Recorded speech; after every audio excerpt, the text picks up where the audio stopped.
زما محترم ملګرو، زه اول د خپلو مشرانو ډیر شکرګزار یم چې دی ماته دلته د راتلو بلنه وکړه، دعوت یې راله راکړه او بیا د دې شکریا په دې خبره باندې ډیره کوو چې دوی د یو دوو فریقینو مسلمانانو رونو په منځ کې منډې ترړې هلې ځلې وکړلې او د دوی په هغه سایو کوشش باندې الله تعالی نن دې خبرې ته دواړه فریقین کینول چې هغوی دواړه نن راضینامه کوي او الله تعالی کلام باندې جوړه کوي. دا زمونږ او ستاسو دپاره د دې معاشرې د ډېرې خوشحالۍ خبره ده.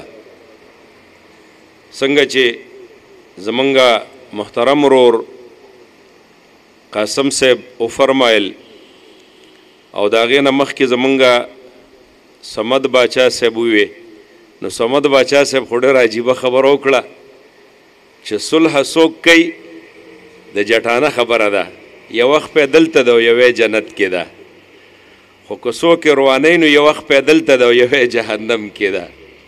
خبره جټانه ده، خو که سوچ او فکر ورته وکړي نو دا یقینا خبره ده چې صلح سبب د جنت د تلو دی او دا دنیا چې ده نو دا د آخرت دپاره یو پټی دی.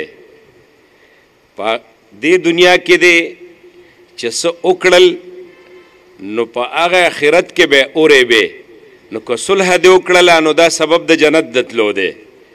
خو که د یو مسلمان زړه دې ازاري که هم په دې دنیا کې دا یو وخت په بریدل تی نو بیا دا د جهنم د تلو سبب دی.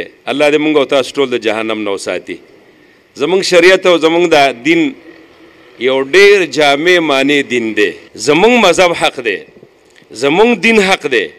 مونږ به ټیک د منډې مو یو طرف بل طرف ته، خو آخر به بیا هم دقه کلمې له راځو به که نه. مونږ نه به خطا هم کیږي، مونږ نه به ګناه هم کیږي، ولې مونږ فرشتې خو نه یو، مونږ خو دلته انسانان یو. انسان نه خطا هم کیږي، د انسان نه ګناه هم کیږي، انسان نه هر قسمه ګناه هر قسمه خطا کیږي. کل بني آدم خطا و خیر الخطائین التوابون. هر بني آدم نه خطا کیږي، خو بهترین خطاکار هغه دی چې هغه توبه وباسي. صحیح ده که نه؟ او خطاکار چې توبه وویستله نو حضور مبارک وایي التائب من ذنب کمن لا ذنب له، چې کم بنده توبه وویستله د ګناه نه هغه داسې شه لکه چې ګناه یې نه ده کړې. خو د مسلمان یو څو صفته دي. قرآن کې الله تعالی فرمایي چې د مسلمان څو صفته دي. یو صفت یې دا دی والکاظمین الغیظ، چې انسان به مسلمان به غصه خوري، چې کله دی غصه شي نو غصه به داسې نه کوي چې د هغې غصې بدل حتی چې داسې وکړي چې بس هغه انسان له یعنی یا مطلب د ډس پې وکړي یا پړق ورکړي او هغه له تکلیف ورسوي، بس دی به خپله د مسلمان صفت دا دی چې دی به غصه وخوري. دویمه دا چې والعافین عن الناس، د مسلمان صفت دا دی قرآن وایي چې دی به خلکو ته یو بل ته عفو او درګذر کوي. کله چې د دې د لاس نه خطا راغله نو یو بل ته به عفو او درګذر کوي. او دریم صفت الله جل جلاله قرآن کې دا وایي والله یحب المحسنین، الله محبت کوي د هغې خلکو سره چې بیا د یو بل سره احسان هم کوي.